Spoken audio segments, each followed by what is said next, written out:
Bienvenidos a una nueva sesión de la clase de Ciencias Naturales para el grado octavo. Hoy, 14 de abril, con mucho optimismo los saludo a todos ustedes, estudiantes del Colegio Manuel Faustino Mojica, en los equipos octavo A y octavo B.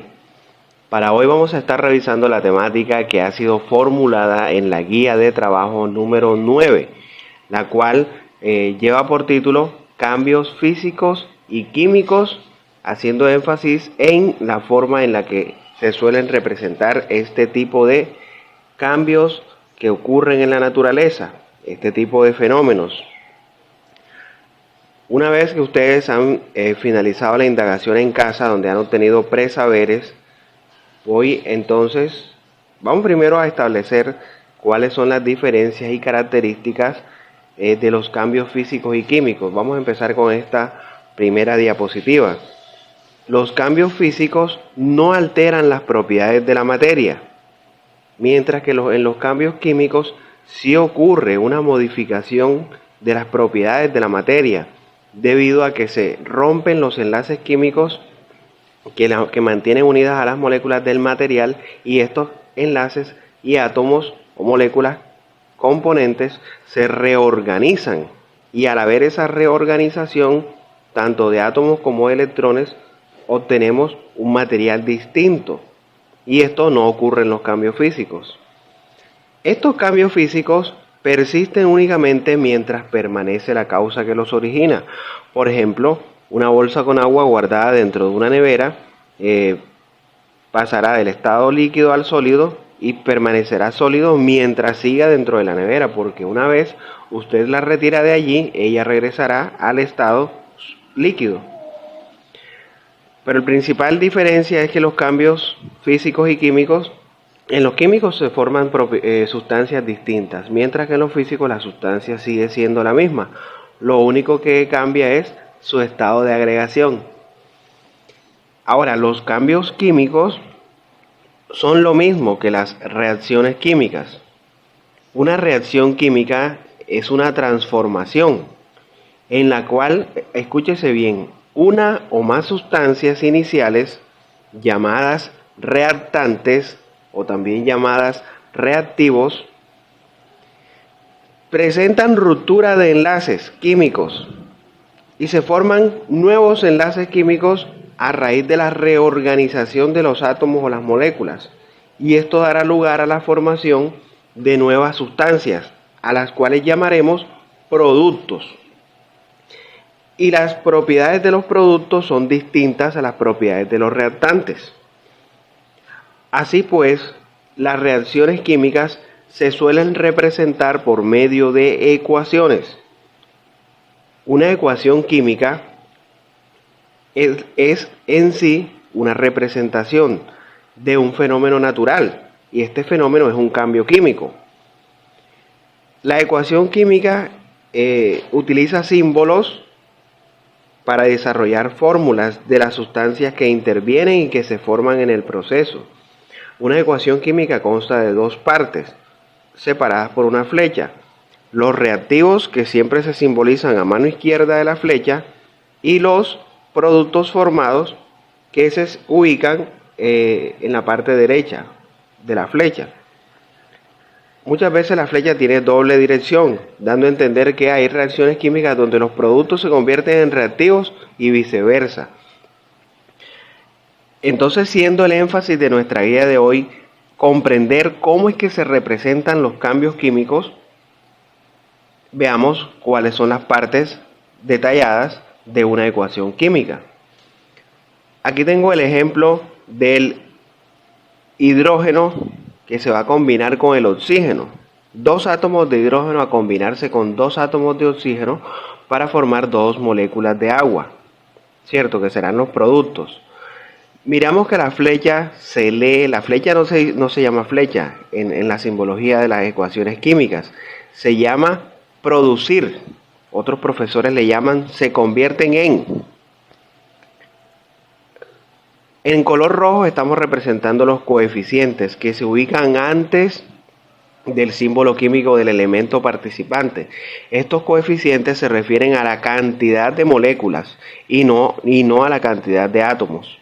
En color azul está representado otro tipo de numeración que por lo general se escribe en tamaño pequeño y que se llama subíndice.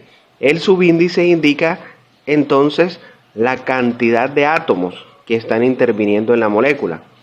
Esta cantidad de átomos representada aquí en color azul siempre debe ser multiplicada por el coeficiente que está acá simbolizado en color rojo. Por ejemplo, ¿cuántos átomos de hidrógeno hay?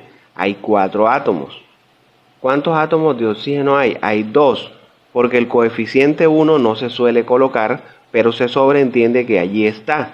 Antes del oxígeno ahí va un número 1.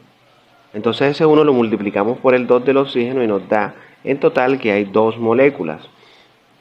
Súper importante, la cantidad de átomos que entra a la reacción debe ser la misma que sale. Fíjense que en los productos entraron 4 átomos de hidrógeno, salieron 4 átomos de hidrógeno. Entraron 2 átomos de oxígeno, salieron 2 átomos de oxígeno. Esta es una de las leyes más básicas de la naturaleza y se conoce como ley de la conservación de la materia y la energía.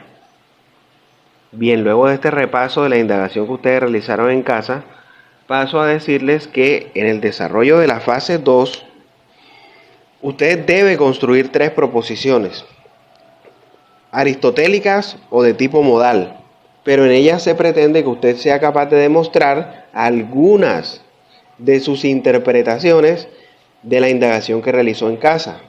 Y además va a elaborar un texto. ¿Un texto para qué? Pues para relacionar los términos claves que han sido propuestos en la guía de trabajo.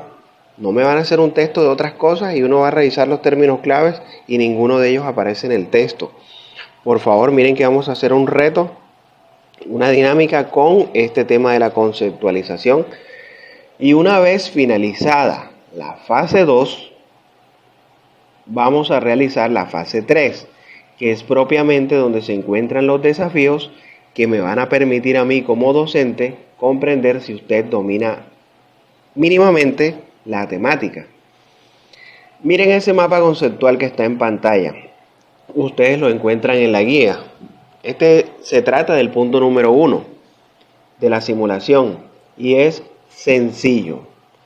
Solo deben convertir este mapa conceptual en un texto, teniendo en cuenta las líneas y flechas conectoras.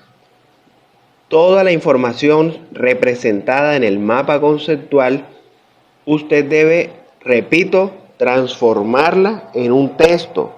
Tenga en cuenta los conectores. Las flechas son conectores, usted entonces debe transformar esos conectores a palabras cuando esté construyendo el texto.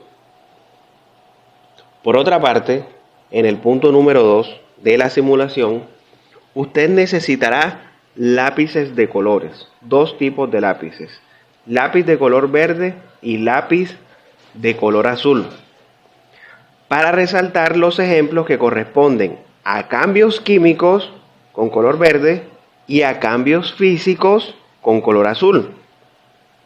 A ver, tenemos 1, 2, 3, 4, 5, 6, 7, 8, 9, 10 por 2, 20.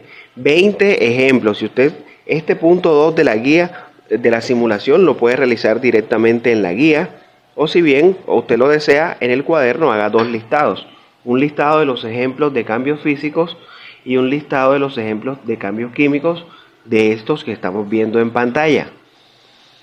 Tenemos la solidificación del agua. ¿Eso es un cambio físico o un cambio químico? ¿Cómo ustedes van a ser capaces de sacar la conclusión?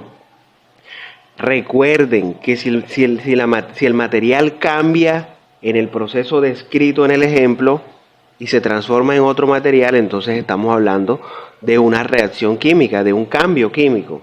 Pero si el material sigue siendo el mismo, por ejemplo, la solidificación del agua, cuando yo congelo agua, ella sigue siendo agua. Transformación de jugo de uvas en vino. Son 2 sustancias distintas. Ustedes han comido uvas y el sabor es muy, muy delicioso, pero no así el del vino, ¿cierto? Y la evaporación de un perfume, es decir, el perfume se evapora, se vuelve gas, pero sigue siendo perfume, ¿cierto? Una fruta en trozos, yo lo único que hago es coger mi cuchillo y partir la frutica en varios trozos. Eso se transformó en otra cosa, ¿no, verdad? Azúcar en miel. Bueno, ustedes conocen el azúcar y conocen la miel, son dos sustancias totalmente distintas. Quemar pólvora. Claro que se trata de un cambio químico.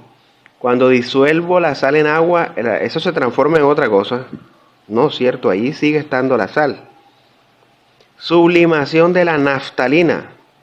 Yo sé que algunos de ustedes, las abuelitas en los escaparates, tienen pequeñas bolitas de naftalina para evitar que las cucarachas o grillos coman la ropa. Sublimación es la evaporación y sigue siendo naftalina. Cuando rompo un papel, él cambia, ¿no, verdad? El acerrín de madera. Sí, tomo una madera y la transformo en acerrín. Son dos sustancias distintas, ¿no, verdad? Bueno, ahí les dejo a ustedes la revisión de los demás ejemplos. Ahora veamos la ejercitación. Yo allí les estoy presentando propiamente una ecuación química. Es la ecuación más importante de la biología. Esa es la ecuación de la fotosíntesis. Se las presento. La voy a leer. 6 moléculas de dióxido de carbono más 6 moléculas de agua se convierten en una molécula de glucosa y 6 moléculas de oxígeno. Bien, vamos a ver aquí las preguntas. ¿Cuántas moléculas de oxígeno se producen? Tenemos que revisar a mano derecha de la flecha. Y entonces en el oxígeno encontramos un 6 a la izquierda del símbolo y un 2 a la derecha.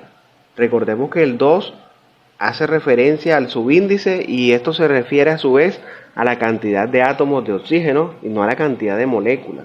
Nos están preguntando en el planteamiento A por las moléculas. Entonces son 6 moléculas de oxígeno. ¿Cuántos átomos de hidrógeno, de carbono y de oxígeno reaccionan? Es decir, antes de la flecha. De hidrógeno, 6 por 2, 12 átomos. De carbono, 6 por 1, 6 átomos de carbono. Y de oxígeno, bueno, de oxígeno tengo de este lado, tengo 6 por 2, 12. Y uno que tengo acá en la molécula de agua, en la molécula de agua tengo 6 por 1, 6. Entonces son en total 18 átomos de oxígeno. ¿Cuántas moléculas hay en total en la ecuación? A ver, 6 de dióxido de carbono y 6 de agua, llevo 12 moléculas. Una molécula de glucosa, llevo 13.